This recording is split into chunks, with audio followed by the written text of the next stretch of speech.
जैसे वत नर होत हैं भव सागर से पार। गुरु जी के सिमरन मात्र से नाशत विघ्न अनंत।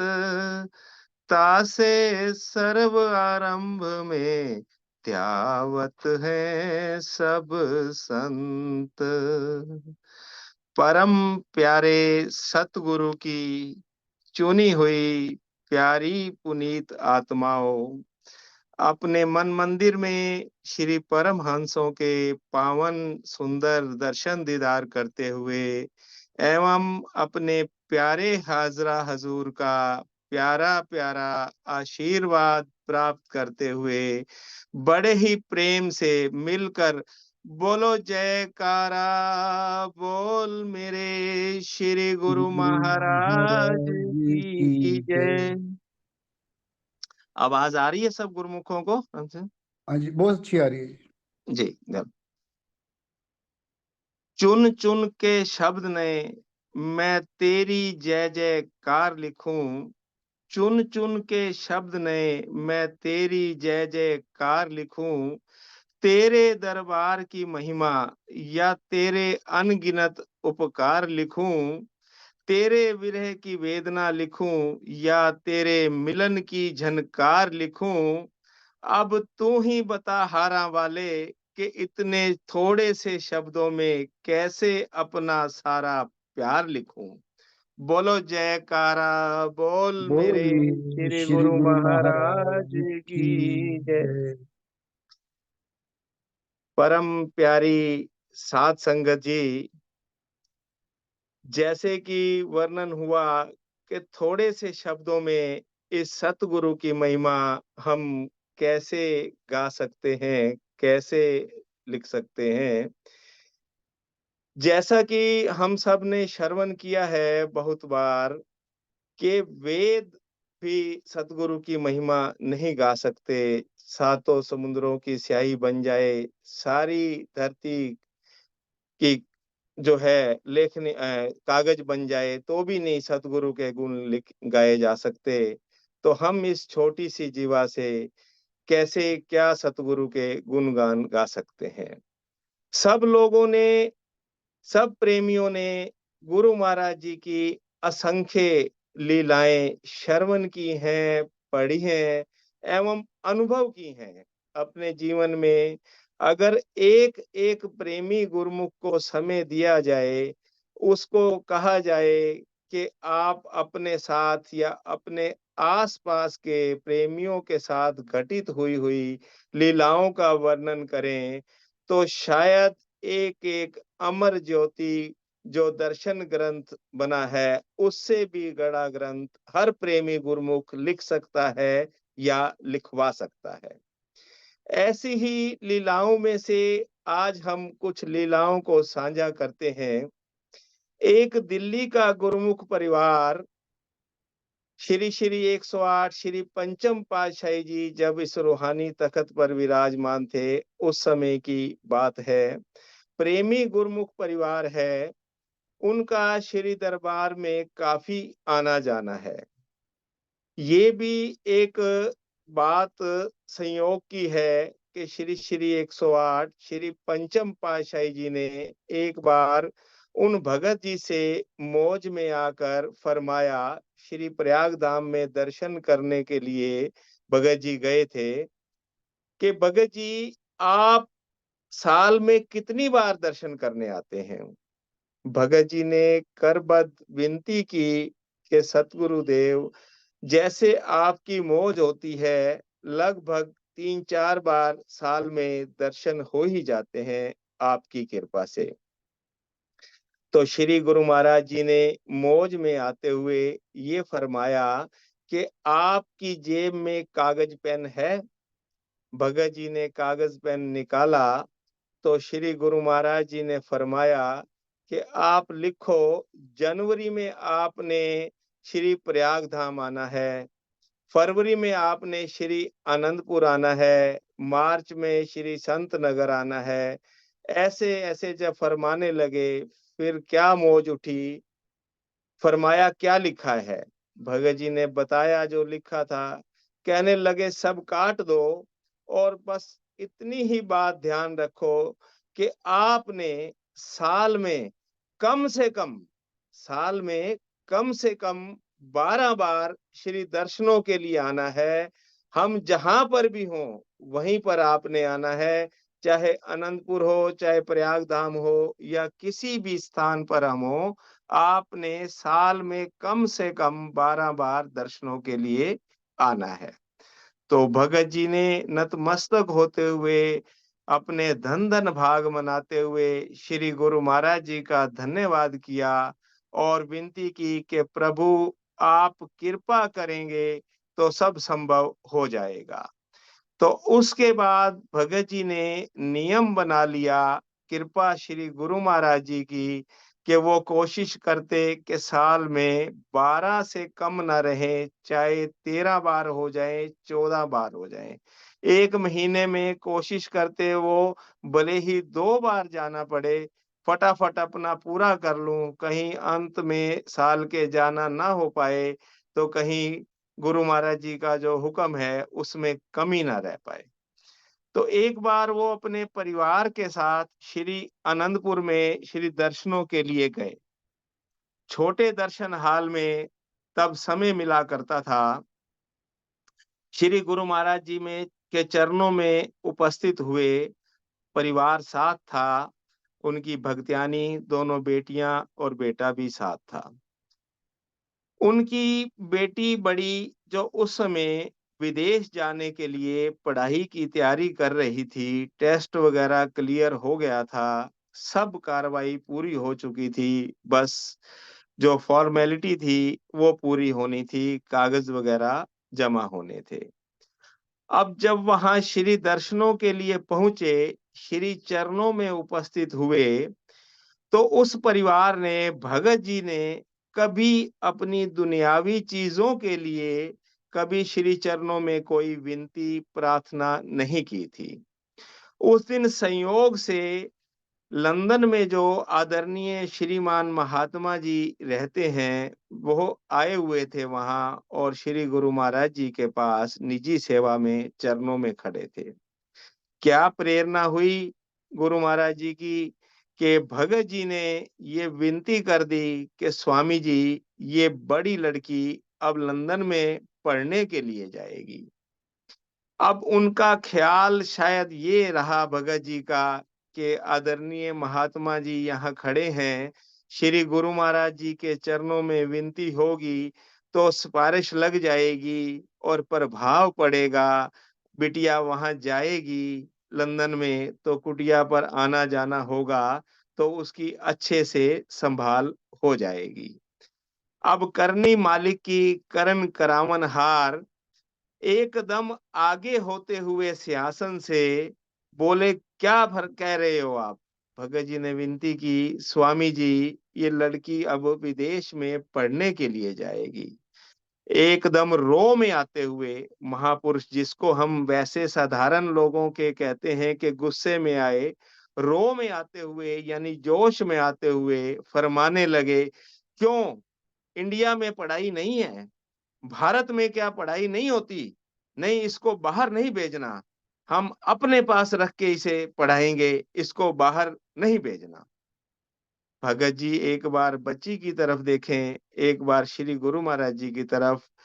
बच्ची को भी सद्बुद्धि दी श्री गुरु महाराज जी ने और उसने इशारा किया कि जो गुरु महाराज जी फरमा रहे हैं, ठीक है। भगत जी ने श्री चरणों में विनती की, सत वचन जो आपकी आज्ञा, और मत्था टेक कर श्री चरणों में सब अपना आनंद मनाते हुए बाहर आए। तो वो लड़की कहने लगी भगत जी को कि पापा मुझे फ़ोन दो एक बार अपना, मैं अपने दोस्तों को मना कर दूँ कि एम्बेसी में मेरे पेपर जमा ना करवाएँ, मुझे अब विदेश नहीं जाना। उसने फ़ोन लिया और अपने साथियों को फ़ोन किया कि मेरे पेपर जमा ना करवाएँ, मुझे बाहर पढ़ने नहीं जाना। अब उसके साथी कहने लगे, इतने महीने मेहनत की, आपने सब तैयारी की, मुश्किल से एडमिशन हुआ है, किसी-किसी को एडमिशन मिलता है, आप मना क्यों कर रहे हैं? तो अब लड़की उनको क्या समझाए कि हमारे गुरु महाराज जी की आज्ञा नहीं है।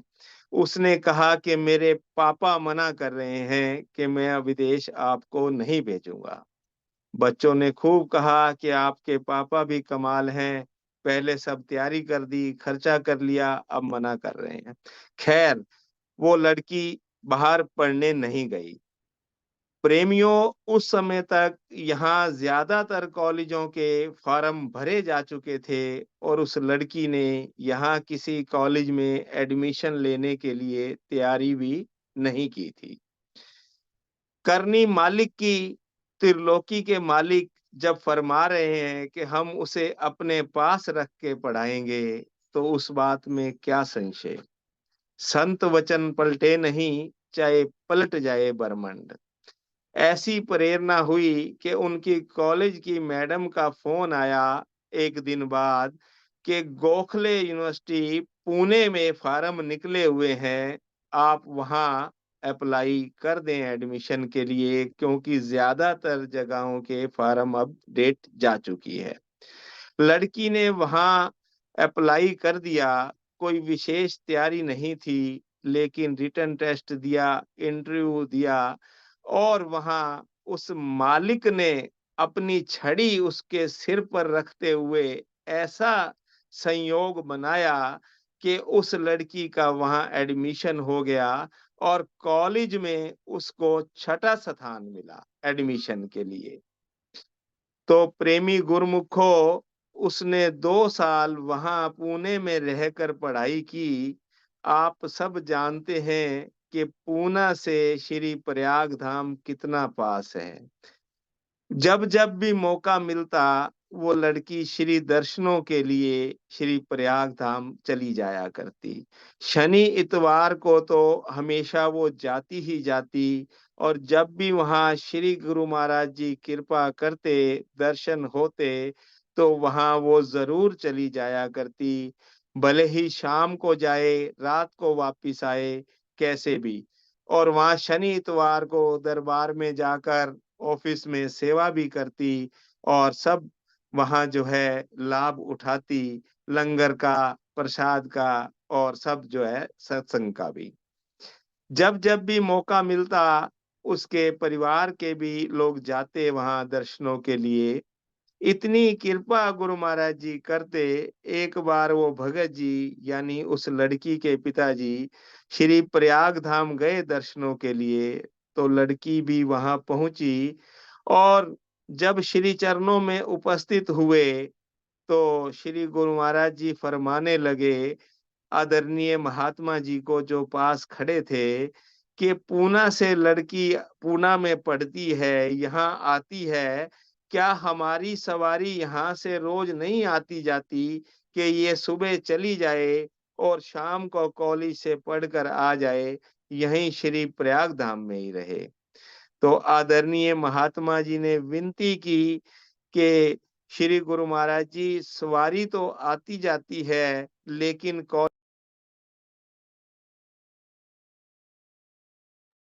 जो है वो करना पड़ता है, अटेंड करनी पड़ती हैं, इस वजह से ये ऐसा संभव नहीं है। तो फिर फरमाने लगे कि कोई नहीं, जब भी मौका लगे आती-जाती रहा करे, यहाँ रहकर सेवा करे और दर्शन करे। तो गुरुमुखो 2 साल बीतने के बाद अभी कॉलेज पूरा हुआ ही था, तो वापिस दिल्ली आई और उस लड़की की यहीं दिल्ली यूनिवर्सिटी में कॉलेज में लेक्चरर के रूप में उसकी नियुक्ति हो गई। कुछ दिन अभी उसने कॉलेज में पढ़ाया, तो उसके बाद ये आईईएस के जो यूपीएससी के एग्ज़ाम निकले, उसमें उसने भर दिया, बिना किसी कोचिंग के, बिना किसी तैयारी के गुरुमुखो, उसका पहले ही अटेम्प्ट में उस मालिक की कृपा से पूरे इंडिया में 5म स्थान आया, 5वाँ स्थान आया। इतनी गुरु महाराज जी की कृपा क्योंकि जिसके सिर के ऊपर उनकी छड़ी आ गई, उसको क्या कमी रह सकती है। जो इंडिया में सबसे उत्तम सर्विस मानी जाती हैं, उनमें उसका सिलेक्शन हुआ और उस लड़की ने दिल्ली में मिनिस्ट्री में जॉब जॉइन की। आज भी वो दिल्ली में प्राइम मिनिस्टर ऑफिस में जॉब कर रही है, 3 प्रमोशन भी हो गई हैं।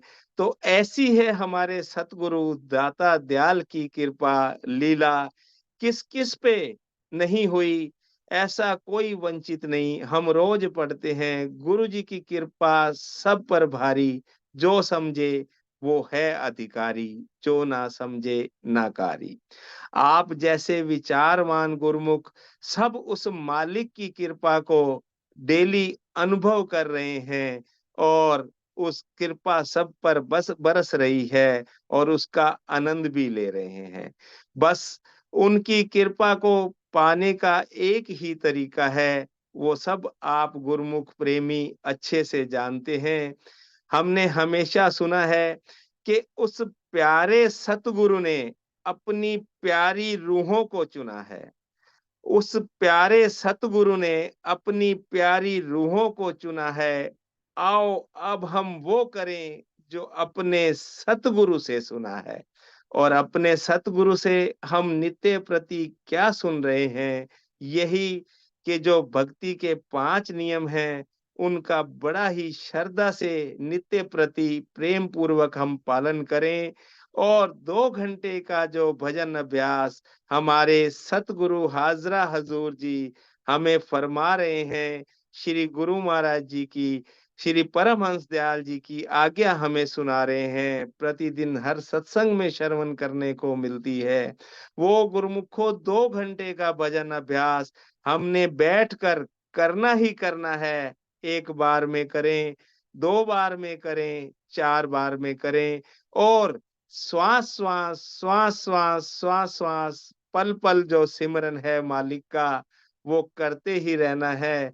बस ध्यान हर समय सतगुरु की तरफ रहे, उनकी पावन छवि की तरफ रहे, उनके चरण कमलों की तरफ रहे और काम तो दुनिया के सब अपने आप होते ही जाएँगे। करन करावनहार मेरे सतगुरु कृपा बरसा रहे हैं। बस उनके चरणों में विनती है कि सबके ऊपर ऐसे ही उनकी कृपा हर समय बरसती रहे, उनका वरद हस्त हर समय हमारे शीश पर रहे और हम उनकी आज्ञा मौज में चलकर उनकी प्रसन्नता प्राप्त करें।